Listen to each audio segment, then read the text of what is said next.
Bine ați venit, o să încep cu adevăr.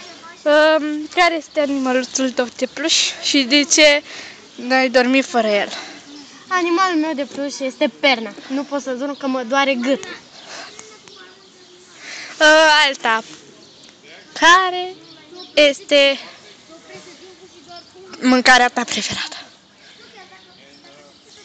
Space. Nimic. Urăsc toată mâncarea care există. Cum îți vezi viața fără tehnologie?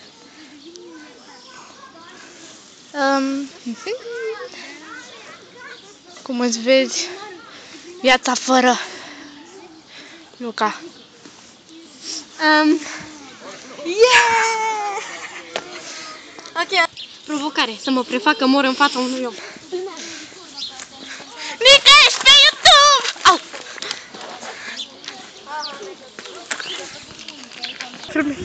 Provocare. Să mă urc în piramidă. Ceva rău. Da.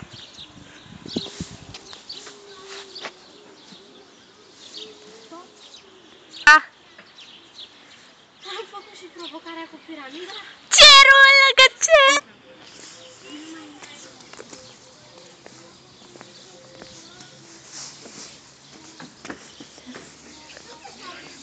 Încercăm.